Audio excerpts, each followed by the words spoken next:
que puedes leerlo en tu casa también, puedes tomar de asignación. Libro de Romanos, capítulo 1.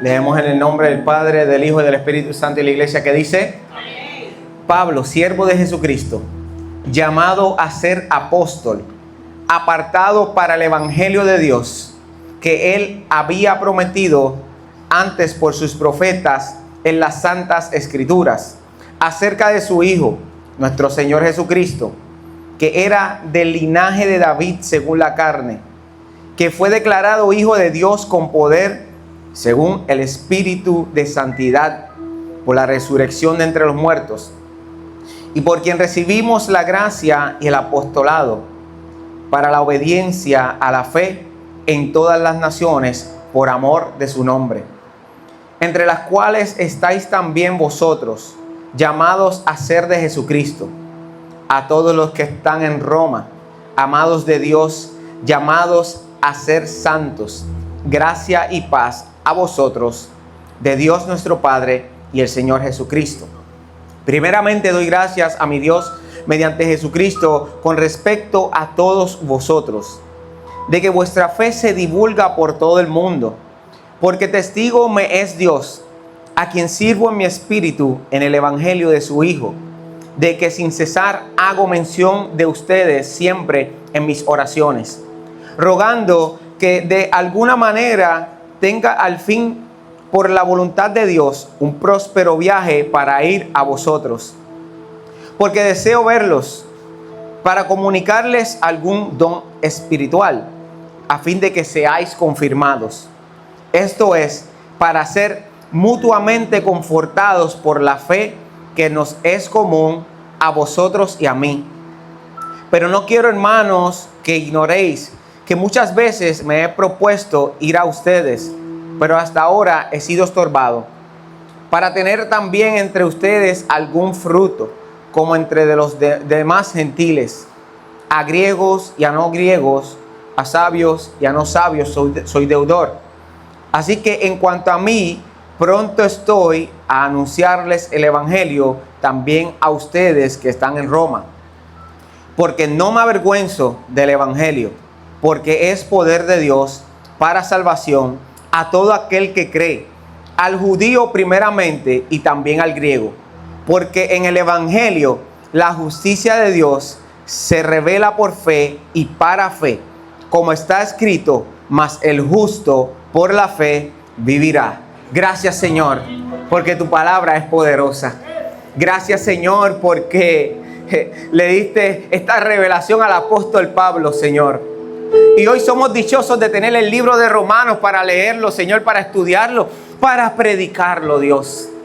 Te pido, Señor, que este mensaje, Dios mío, cale en lo más profundo de nuestros corazones y que salgamos de este lugar edificados a través del poder de tu palabra, Señor. Yo te pido, Dios mío, que me dé la fuerza para comunicarlo. Oh, Señor, tuya es la gloria siempre, Señor. Solamente soy un instrumento tuyo, Señor. Haz lo que tú quieras hacer. En el nombre de Jesús. Amén y amén. Cuando yo estaba en la escuela superior, ¿cuántos de aquí están en la escuela superior todavía? Hay unos cuantos por ahí. Ay, Jackie, tú no estás en la escuela superior. Vamos a ponérmelo en espejuelo. Fuiste tú, Jackie. Tú no estás en la escuela superior. Cuando yo estaba en la escuela superior, yo recuerdo que en ocasiones como joven me avergoncé del Evangelio. ¿Quién no se ha avergonzado del Evangelio en algún momento? Vamos, seamos honestos, ¿verdad? Que todos en algún momento tal vez nos ha dado esa vergüencita por el Evangelio. Pues yo no quería que se burlaran de mí. Ustedes saben que, bueno, los jóvenes de hoy visten un poquito con más flow que nosotros teníamos que estar con el Dockers. Eso eran los zapatos, los pantalones eran los Dockers, la camisa de botones y era un poquito difícil, ¿no? No quería que me etiquetaran como el religioso, el raro, el que no hace nada cool. Así que en ocasiones pues no actuaba como un cristiano. Era tal vez más bien porque me avergonzaba y me daba vergüenza. Y después, según iba creciendo, no me avergonzaba simplemente por lo que les acabo de mencionar, porque dijeran que era cristiano, porque se burlaran de mí, porque me invitaban para un lugar o para el otro, y yo les decía que no, pero todo el mundo en la escuela sabía que yo era cristiano. Así que la realidad es que es una escuela de la comunidad, todo el mundo me conocía. Pero también llegó un momento en que me avergonzaba de la forma en la que la iglesia vivía su fe, cómo la iglesia procedía, y eso también es una forma o una razón por la cual muchos se avergüenzan del evangelio. Y en algún momento pensé y dije, ir a la iglesia todas las semanas, cantamos canciones, escuchar un mensaje, sentarme allí por una hora para sentirme bien, para, como quien dice, sentirme bien por todo lo que hice mal en la semana, y luego repetir el mismo ciclo semana tras semana, pues no me hacía sentido. Y esa forma de iglesia también me avergonzaba. Me avergonzaba ser parte de una iglesia que no abrazaba a los necesitados, que no alcanzaba a los que tenían esa necesidad. Y yo, por ser millennial, ¿cuántos millennials hay aquí? Vamos a ver. ¿Cuántos son millennials? Hay unos cuantos, ¿verdad que sí? Hay unos cuantos. La generación Z todavía están por ahí en la universidad y en la high. La generación Z, ¿verdad? Pero yo como millennial, no sé si ustedes como millennials supieron o se enteraron, ¿verdad? Que los millennials heredaron un mundo que estaba destruido, una sociedad que no servía, y nosotros queríamos, los millennials, cambiar al mundo. Así que ustedes en las redes sociales veían a los millennials posteando un selfie con un mensaje positivo. ¡Qué manera de cambiar el mundo! Y nosotros teníamos eso en mente, ¿cómo puedo contribuir? Y si íbamos a escoger un trabajo, pensábamos, yo quiero un trabajo donde yo me sienta bien y yo pueda cambiar el mundo, yo pueda impactar, yo pueda hacer algo que sea de beneficio para el mundo. Así que ese era el propósito, estábamos en la búsqueda de propósito, de impacto, de la verdad. Y así crecí yo. Y decía, quiero hacer algo, yo quiero hacer un cambio, yo quiero traer, y yo no sé si es que nos envenenaron la mente con esto, pero yo estaba, ¿y cómo lo hacemos? ¿Y cómo lo hago? Pero luego me di cuenta de algo que cambió mi mentalidad para siempre, y es que aún en medio de todo lo que nos enseñaban en la universidad, de todo el contenido que consumíamos, pensando que había que ir a protestar para crear un cambio, que teníamos que creer ciertas filosofías para traer un cambio, que la iglesia ya no era necesaria para traer un cambio, me di cuenta que la herramienta más poderosa para transformar el mundo no era una causa política ni una red social, sino el poder del evangelio. Ese fue el día que yo dije, espérate, si yo lo que estoy tratando de buscar, ese cambio que estoy tratando de impulsar, está aquí en la palabra del Señor. Y cuando veo a Jesucristo, que las mujeres le seguían, yo decía, ¿para qué el feminismo si Cristo amaba que las mujeres le siguieran? Si Cristo nunca las rechazó.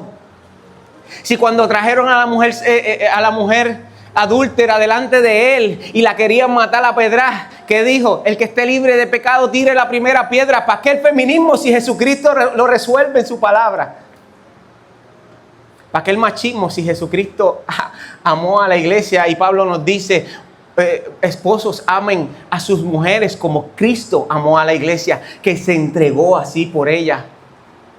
Yo dije, espérate, si es que aquí tenemos la herramienta que el mundo necesita para producir un cambio significativo, un cambio verdadero, pero de que la iglesia no lo estaba haciendo así. También me di cuenta de que la iglesia tenía en su poder la palabra y de que no estaba comunicándolo como tenía que hacerlo. Y muchas veces sí, tuve que salir en defensa del evangelio y decir, sí, en todas las películas hay malos actores. En todas las películas hay personas que son los malos de la película. Y simplemente porque alguien tenga el apresto del evangelio y la bandera del evangelio y la lleve consigo, no significa que está haciendo las cosas que la palabra dice. Y por muchos años, iglesias dijeron que eran iglesias y dijeron que llevaban la palabra e hicieron las cosas no como la palabra los decía, no como Jesucristo lo hubiese hecho. Y muchas personas salieron de las iglesias lastimados y toda una generación salió de una iglesia lastimado. Salieron porque se dieron cuenta que no había, lo que se predicaba no iba acorde a lo que se bebía. La ortodoxia no iba acorde con la ortopraxia. Esto era que lo que se predicaba no era lo que se veía en la cultura eclesiástica. Y si yo te hablo de amor y no te abrazo, no sé lo que es el amor entonces. Si yo te hablo de amor y tú me dices necesito que me ayudes y no te ayudo, no sé lo que es entonces el amor. Tenemos que ser una iglesia que lo que dice lo haga. Y creo que por mucho tiempo iglesias no hicieron lo que decían. Y mucha gente ha vivido avergonzado del evangelio por esa razón. Y yo estoy seguro que yo no soy el único. Que tal vez muchos de ustedes, los que están allá sentados, se han sentido o se sintieron alguna vez desconectados con la iglesia, con lo que hacía la iglesia o con la fe. Tal vez algunos de ustedes jóvenes que están todavía en la high, la generación Z, todavía no han encontrado su lugar, como yo no lo había encontrado. Pero luego entendí, me di cuenta que sí podía hacer algo en el reino de Dios. Vivimos una generación que está cansada de lo superficial. La generación Instagram, de los filtros. Que lo ves en las redes y se ve diferente cuando lo ves en persona porque todo el tiempo usa un filtro. Pero tú no eres fulano, ¿verdad? Queremos la justicia real, cambio verdadero, una comunidad honesta. Pero también nos sentimos tentados a quedarnos callados sobre nuestra fe porque creemos que ya no tiene impacto o que la gente la va a rechazar.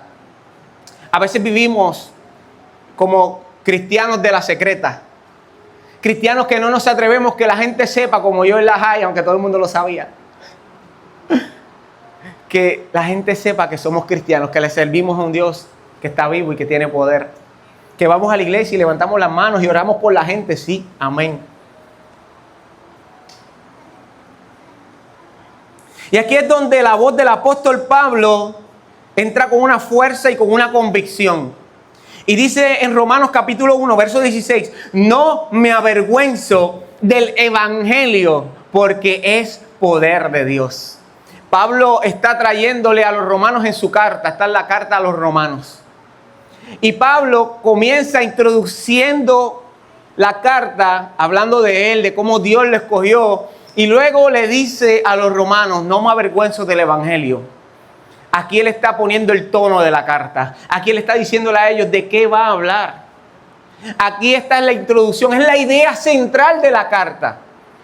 Porque no me avergüenzo del evangelio, porque es poder de Dios para salvación. Y si tienes tu Biblia abierta, cuando vamos a Romanos capítulo 1 del 16 al 17, dice, porque no me avergüenzo del evangelio, porque es poder de Dios para salvación a todo aquel que cree, al judío primeramente y también al griego. Porque en el evangelio, la justicia de Dios se revela por fe y para fe. Como está escrito, mas el justo por la fe vivirá. Y la pregunta que nos hacemos, ¿qué realmente dice el texto? ¿Qué estaba tratando Pablo de comunicarle a los romanos? Porque las cartas difieren de los evangelios en que los evangelios son biografías. Están allí escribiendo lo que estaba sucediendo, están recopilando datos de lo que estaba sucediendo. Pero en las cartas, aquí está escribiéndole Pablo a una iglesia que ya estaba formada allá en Roma, un grupo de cristianos que estaban allí en Roma, la capital del Imperio Romano, la potencia del mundo, como decir Estados Unidos, Washington DC, Nueva York, y allí estaba una iglesia en Nueva York, para que me entienda, una de las ciudades más grandes del mundo, dentro de la potencia, Roma, y allí están los romanos, ubicados los cristianos romanos, los cristianos de la iglesia de Roma, están allí en medio del imperio más poderoso del mundo. Y Pablo comienza a decirles, no me avergüenzo del evangelio, y está realizando él una negación que implica una realidad cultural. El evangelio sí podía dar vergüenza. El evangelio en el tiempo de los cristianos que vivían en Roma podía dar vergüenza, esa es la realidad. No vamos a esconder nada que no fuese una realidad. Un Mesías crucificado, era escandaloso para los judíos según Deuteronomio, capítulo 21, verso 23. Y era ridículo para los romanos, quienes valoraban la gloria, la fuerza y el honor. El imperio más poderoso del mundo. Pablo confronta esta percepción con valentía y dice: no me avergüenzo, porque ha comprendido el verdadero poder del evangelio. Pero muchas personas no veían el evangelio con poder. Un Cristo crucificado, un Mesías crucificado, un escogido crucificado. Porque el evangelio le daba vergüenza a los romanos. En el contexto romano todo era gloria, todo era honor y todo era poder. La cultura romana estaba construida sobre estas bases, era un código de honor. Esta era la mentalidad, la gloria, la fama pública, eran las virtudes supremas. La dignitas, que es la dignidad personal, y la autoritas, que es la autoridad, eran los pilares de una vida honorable. Así que imagínense el contraste de la cruz. El contraste de la cruz era el símbolo de la humillación más baja y degradante posible. Jesucristo fue crucificado en una cruz desnudo. Desnudo ante dos malhechores, dos delincuentes. Para los romanos, la crucifixión era tan vergonzosa que evitaban mencionarla en público. Por eso Cicerón, un filósofo y político romano, dijo que la palabra cruz no se mencione entre ciudadanos romanos. Imagínense entonces los cristianos hablando de aquel que murió en la cruz. ¿Cómo lo recibiría un romano? ¿Ah? Imagínense hoy nosotros diciéndole a la gente: nosotros adoramos a Cristo crucificado. La gente tal vez lo entiende un poquito más, pero tal vez nos ven como loquitos también, levantando las manos, cerrando los ojos, llorando. Y esa gente es tan rara, me abrazan siempre que voy allí, me abrazan tanto. Un Jesús crucificado, locura para los griegos y escándalo para los judíos, según 1 Corintios 1:23. Para los romanos y los griegos, un Salvador crucificado era una contradicción absurda. El mensaje cristiano lo que decía era que un judío marginado, Jesucristo, que nació en Belén, la más pequeña de las ciudades, de una provincia pobre y ocupada como Nazaret, que fue ejecutado como criminal por el imperio, es ahora el Señor del universo y el Salvador eterno. ¡Qué contradicción absurda! ¿Tú no crees que habrían razones para los romanos de avergonzarse del evangelio?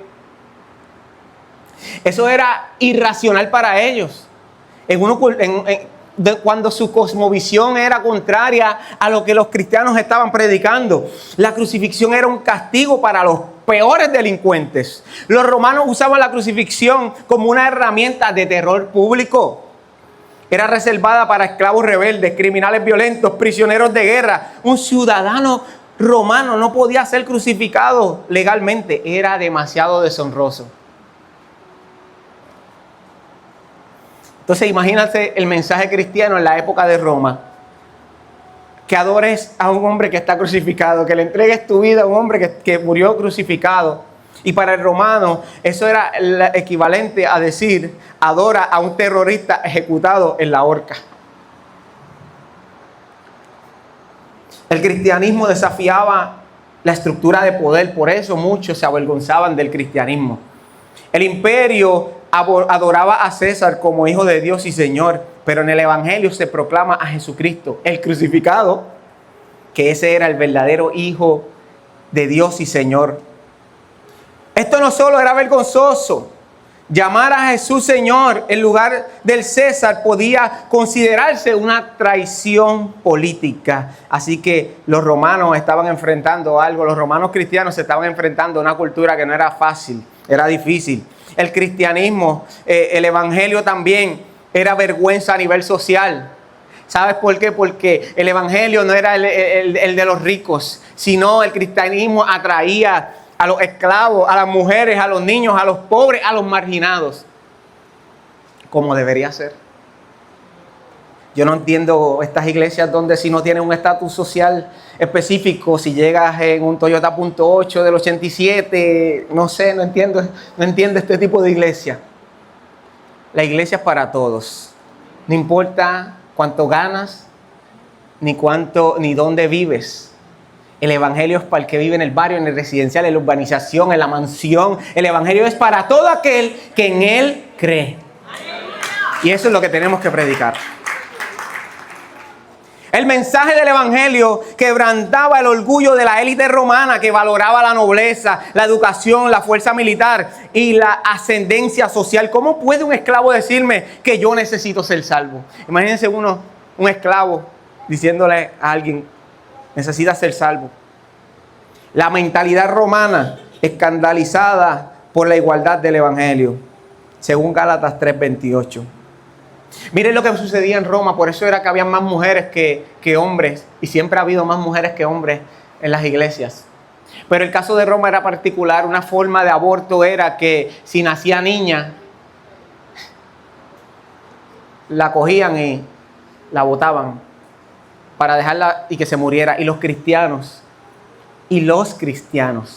verdaderos cristianos, las familias cristianas adoptaban esas niñas. Y de repente esas niñas crecían y veían a las iglesias, a los cristianos, que eran más mujeres que hombres en Roma. Claro que sí, porque la iglesia estaba haciendo lo que tenía que hacer, rescatando a los más vulnerables, que eran los niños y las niñas, específicamente las niñas. Y eso era lo que estaba pasando allí en Roma. Filosóficamente era absurdo. Los griegos y romanos buscaban sabiduría y lógica, logos. ¿Y qué presentaban los cristianos? Un hombre clavado en una cruz, resucitado corporalmente y ahora sentado en el cielo. Para el mundo greco-romano, esto era ilógico, primitivo, incluso repulsivo. ¿De qué me está hablando esta gente? De un Cristo crucificado. Esto no es lógico, no hace lógica, que resucitó al tercer día. Entonces, ¿qué nos está diciendo Pablo? Pablo sabía todo esto. Pablo era ciudadano romano. Sabía lo absurdo que sonaba el evangelio. Sabía lo vergonzoso que parecía. Y por eso mismo comienza su gran carta de los romanos dando un golpe de convicción y diciendo: no me avergüenzo del evangelio porque es poder de Dios para salvación. Lo que el mundo desprecia es en realidad el poder de Dios para salvarlo. Lo que el mundo está despreciando es en realidad el poder de Dios para que todo esté bien en orden. Aunque ya no vivimos en el Imperio Romano, la cruz sigue siendo escandalosa para muchos. En una cultura que hoy glorifica la autoexpresión, el evangelio nos llama al arrepentimiento, a la rendición. Donde todos quieren hacer de una vida su mejor vida, el evangelio nos llama a renunciar y a seguir a Jesús. ¿No parece escandaloso? En un mundo donde se idolatra más el éxito personal que cualquier otra cosa, el evangelio presenta un Salvador que murió desnudo, humillado y rechazado. En una generación que busca aprobación, el evangelio dice: no tienes que probar nada, Jesús lo hizo todo, pero también te dice: ahora sígueme y carga tu cruz. La cruz destruye el orgullo humano y desnuda nuestras pretensiones de poder. Aquí el único que puede brillar es Cristo. Y por eso muchos no quieren el evangelio. Porque hay muchos que quieren brillar, hay muchos que quieren estar y ser la luz del centro. Pero aquí en este lugar y en el evangelio que está en esta Biblia, el centro siempre seguirá siendo Jesús. Aleluya. La locura de Dios es más sabia que la sabiduría de los hombres. Y el evangelio parece locura para muchos. Y la debilidad de Dios es más fuerte que los hombres. 1 Corintios 1:25. Y para muchos, inclusive los hombres de la sociedad, pertenecer a una iglesia, ser un cristiano, parece de débiles, porque son más las mujeres que los hombres, porque allí se cantan canciones y se cierran los ojos y se llora y se levantan las manos, y muchos hombres rechazan el evangelio por esto también. Pero el evangelio no es solo para las mujeres, el evangelio es para los hombres también. El evangelio es para todos, para niños, para niñas, para jóvenes, para hombres y para mujeres. Y gloria a Dios, porque en esta casa hay hombres que han entendido que el evangelio es poder de Dios. Que el evangelio es poder de Dios. que no hay nada más fuerte en un hombre que decir: he decidido seguir a Jesús, he decidido cuidar a mi familia, he decidido cuidar a mis hijos y encomendarlos en el camino de la fe. No hay nada más fuerte en un hombre, o no hay hombres más fuertes que aquellos que han decidido negarse al mundo para seguir a Jesús. Esos sí son hombres de fuerza. Gloria a Dios por esos hombres. Y Dios siga ayudándonos a nosotros, hombres, a ser los hombres que Dios quiere que seamos. En una sociedad contraria, cuyos valores son contrarios. En una sociedad llena de tentaciones. Hoy el Señor nos llama, hombres, a no avergonzarnos del Evangelio, porque es poder de Dios. Es poder de Dios. El término griego aquí en poder es dunamis, de donde viene la palabra dinamita. Si usted ha pasado por ahí, por la número 10 hacia Utuado, esas montañas que se abrieron y pusieron una calle en el medio, eso no estaba así. Es que pusieron dinamita, rompieron aquellas montañas por el mismo centro y allí pusieron una calle. Así que Pablo está comparando el poder del Evangelio con la dinamita. Todo lo que la dinamita toca, donde quiera que la dinamita explota, produce un cambio. Produce cambio. Y el Evangelio, donde quiera que es predicado y donde quiera que es creído, produce cambio. Produce cambio en la familia, produce cambio en la sociedad, produce cambio en el gobierno, produce cambio en tu vida. El Evangelio es una dinamita. No es poder emocional, no es que movemos las emociones con canciones, no es inspiracional, sino es eficacia real. Hemos visto cómo Dios ha transformado familias completas. La ley podía diagnosticar el pecado, pero solo el Evangelio puede transformar el corazón. Y es poder de Dios para salvación. No se trata solo de ir al cielo. En el contexto de Romanos, la palabra soteria incluye liberación del poder del pecado. El poder de Dios para salvación incluye liberación del pecado, una nueva vida en el Espíritu. Eso está en el capítulo 8. Justificación y reconciliación con Dios, capítulo 5. La gloriosa esperanza de la resurrección, capítulo 8. La salvación en el Evangelio no es solo un destino, no es un lugar que llegamos y ya. No es que vamos para el cielo y se acabó. Es un proceso de transformación que comienza hoy, que comienza ahora o que comenzó ayer. Y que hoy tú puedes recibir y entrar en ese proceso de transformación que Dios solamente puede dar. Y este proceso de transformación es a todo aquel que en Él cree. Cuando Jesucristo está hablando con Nicodemo, ¿qué le dijo? Tanto amó Dios al mundo que ha entregado a su unigénito Hijo, para que todo aquel que en Él cree no se pierda, sino que tenga vida eterna. La única condición, hermanos, es la fe, es creer. No hay obras, no hay méritos. A veces nosotros queremos estar bien con Dios para venir a Jesús. Dios no te está diciendo que estés bien, que estés correcto, ya que tú puedes venir a Jesús tal y como estás hoy. Esta es la mayor excusa que el diablo susurra a las personas para que se mantengan alejados de Dios. Que yo tengo tantas cosas malas en mi vida que tengo que arreglar. Dame un break de arreglarme y entonces yo voy para allá. Pero en Cristo no funciona así. No hay méritos que nosotros tengamos. O no hay una lista de cosas que podamos hacer para que Dios nos vea como que somos dignos. Dios nos ve dignos a través de Jesucristo nuestro Señor, que llevó tu pecado y mi pecado en la cruz del Calvario. ¿No parece que esto es una gran oportunidad de caminar hacia Jesús sin tener que habernos arreglado? Porque cuando venimos a Cristo, no solamente llegamos por la fe en Él. No necesitamos hacer estas obras, no necesitamos una herencia religiosa. Nosotros necesitamos creer en Jesús. Y esto es lo que nosotros tenemos que hacer hoy. Dice al judío primeramente y también el griego, y esto refleja la universalidad del Evangelio. El Evangelio es inclusivo y es exclusivo también. Es inclusivo porque dice todo aquel que en Él crea.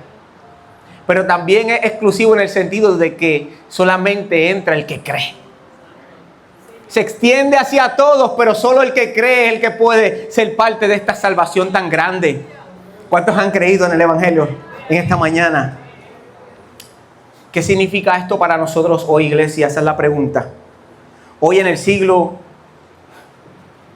21, la cruz parece ridícula para el mundo. Esa es una realidad. Jóvenes, el evangelio, yo sé que para ustedes y para sus amigos parece ridículo.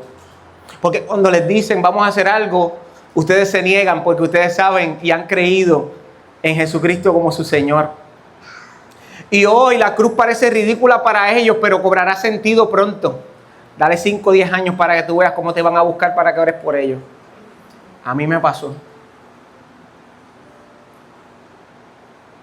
Para unos es religión muerta. Para otros es solamente tradición o es moralismo. Pero para Pablo y para nosotros hoy es poder de Dios para salvación. El evangelio no es una técnica emocional, un conjunto de reglas o una religión vacía. Es el medio por el cual Dios mismo actúa con poder para rescatar, para sanar, para justificar y para transformar. Muchos jóvenes se avergüenzan del evangelio porque no lo han visto o tal vez lo han visto mal presentado como un show religioso. Esto no es un show religioso. Aquí estamos los que hemos sido redimidos. Y aquí cuando llegamos y cantamos y adoramos es porque estamos tan agradecidos de lo que Jesucristo y lo que Dios ha hecho por nosotros, que nuestras copas rebosan de alegría y tenemos que cantarle y tenemos que adorarle y tenemos que agradecerle lo que ha hecho con nosotros y con nuestras familias. El día que yo entendí esto fue el día que yo me comprometí con el evangelio y dije, esta es una lucha, esta es una causa por la que vale la pena entregarlo todo. Vale la pena sufrir la burla. Pero cuando lo entendemos como Pablo lo entendía, vemos que es la fuente del cambio real que tu generación, jóvenes, generación Z, Jesucristo es el cambio real que esta generación, que tu generación necesita. Mileniales, yo entendí que Jesucristo era el cambio que la generación, que los mileniales necesitaban. Boomers, generación X, generación Y. Todas las generaciones entendamos que lo que el mundo necesita es el poder de Dios para salvación. El evangelio de Dios. Este texto sostiene que hay un equilibrio perfecto en que la salvación no es por obras, no es legalismo, pero tampoco es gracia sin transformación, no es libertinaje. No es porque simplemente Dios ha tenido gracia por nosotros o porque nosotros no hemos tenido que pagar, no significa que ya tenemos una licencia para pecar, tampoco es eso. La gracia no es eso. La justicia de Dios se revela por la fe, nos justifica y nos transforma. Porque ahorita yo te decía que no tienes que cambiar tu vida para venir a Dios, pero cuando vienes a Dios, Dios cambia tu vida. Aleluya. Porque no hay alguien que haya entrado en la presencia de Dios que siga siendo el mismo. Y te cambia para bien. Pablo dice en el evangelio, la justicia de Dios se revela. Eso quiere decir que Dios no solo nos perdona, sino que nos declara justos y nos hace justos en un proceso continuo. Es un mensaje de bienvenida, pero también es un llamado a la transformación. Eres bienvenido. Dios te llama, pero también te está diciendo, te quiero transformar. Y la pregunta es si estamos dispuestos a ser transformados por Dios, a dejar que nos transforme. Porque como les decía ahorita, la religión no se basa en llegar todos los domingos aquí, cantar unas canciones, venir en la semana y repetir una y otra vez y ponerlo en repeat como una canción. El evangelio es el poder de Dios que te puede transformar a ti y a los tuyos. La pregunta en esta mañana, ¿qué vas a hacer con este evangelio que Pablo predica a los romanos? Hemos visto que el evangelio no es una religión vacía, no es una tradición aburrida, no es simplemente ir a la iglesia, es poder, es vida y es transformación. ¿Alguien dice amén? Pero ahora viene la pregunta más importante, ¿qué vas a hacer tú con este evangelio? Pablo dijo, yo no me avergüenzo y por lo tanto lo voy a predicar donde quiera que yo vaya. Y cuando llegue a Roma, porque Pablo no había podido llegar a Roma, había sido estorbado. Él dijo, cuando llegue les voy a predicar el evangelio, pero lo más interesante es que les deja una carta de 16 capítulos aproximadamente, si no me equivoco. Una carta magistral que algunos teólogos han dicho que si no tuviésemos la Biblia y tuviésemos solamente el libro de Romanos sería suficiente para comunicar la salvación, el mensaje de salvación. ¿Qué vas a hacer tú con el evangelio? ¿Lo vas a seguir viendo como algo débil o irrelevante porque otros lo ven así? La cultura tiene una percepción acerca de la iglesia que no es real. No, la percepción de las personas, de tus amigos, la percepción de tu familia, la percepción que tal vez tú tienes porque fuiste herido en una iglesia, no necesariamente es la realidad del poder del evangelio. Como tus amigos ven el evangelio en la escuela, en la iglesia, en la universidad, como tus amigos, como tus compañeros de trabajo ven el evangelio, esa es su percepción. Pero la percepción no es una realidad. La percepción es como tú ves las cosas y tal vez estamos los dos mirando una nube y yo estoy viendo ahí un pajarito, pero tú ves una rana. Eso es percepción, pero esa no es una realidad. Porque la percepción nos dicta la realidad. No te dejes llevar por lo que los otros dicen del evangelio. Tenemos que dejarnos llevar por lo que la palabra misma dice del evangelio. Y el evangelio es poder de Dios para salvación. Poder de Dios para cambiar. Lo vas a seguir escondiendo tu fe, que nadie sepa que soy cristiano porque tienes temor de ser rechazado. Vas a seguir viviendo como si el evangelio solo tuviese que ver con el domingo, mientras tu vida de lunes a sábado sigue igual. Jesús no murió en vergüenza pública para que tú vivas tu fe en secreto, de manera privada. Jesucristo no se avergonzó desnudo en aquella cruz. La peor muerte que pudiese recibir una persona en el mundo en aquel momento. Jesucristo no recibió vergüenza para que tú vivas en vergüenza. Jesucristo recibió vergüenza para que tú vivas deliberadamente y sin miedo tu fe allá donde tú estás. El evangelio es un regalo, pero no es pasivo. Es como una llave, si no la usas no abres la puerta. Sí, Jesús ya lo hizo todo por nosotros. Y ese es el evangelio.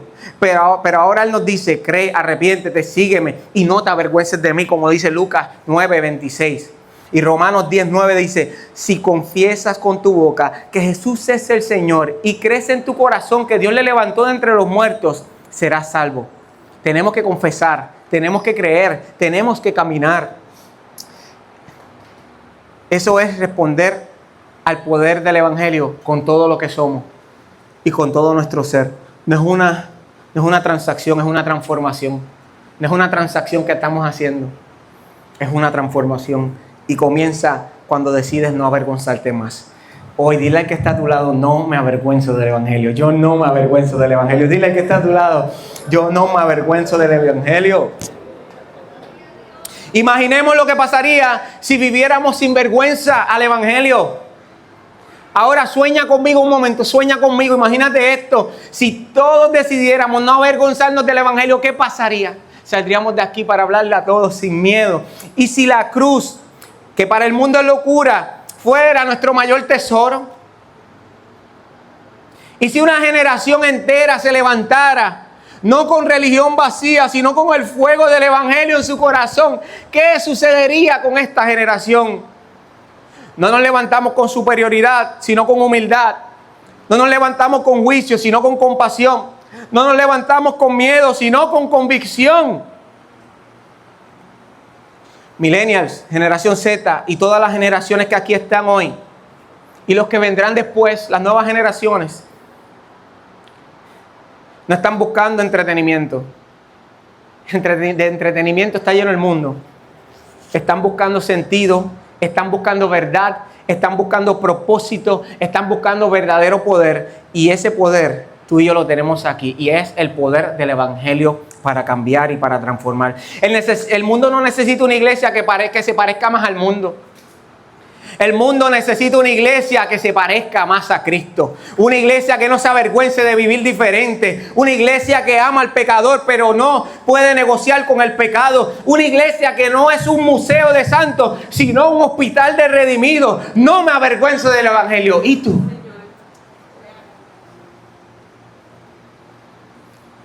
No te avergüences del evangelio.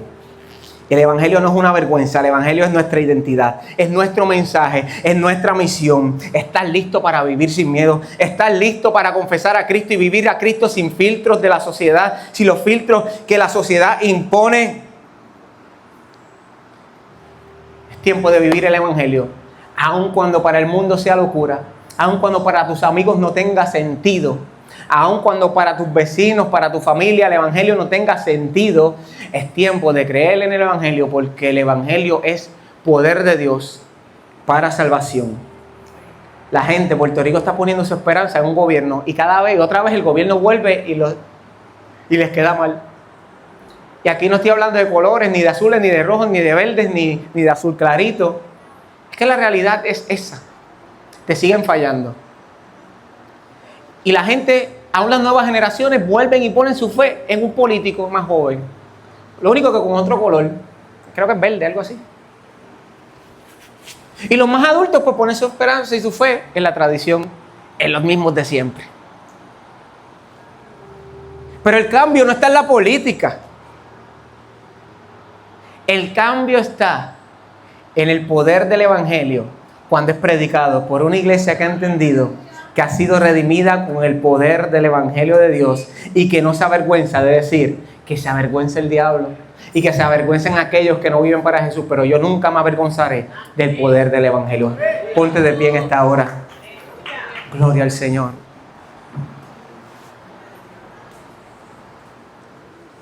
Aleluya. Gracias, Señor. ¿Quién tiene la canción? Aleluya. Gloria a Dios. Not luck, ¿verdad? No es suerte, es Dios. Todo lo que nosotros vivimos y todo lo que hacemos y todo lo que nos pasa es porque así Dios lo ha querido. Cierra tus ojos.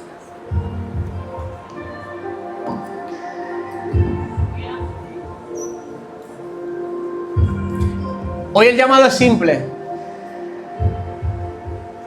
El llamado es a que vivas tu fe con valentía y no te avergüences del Evangelio, porque el Evangelio es poder de Dios.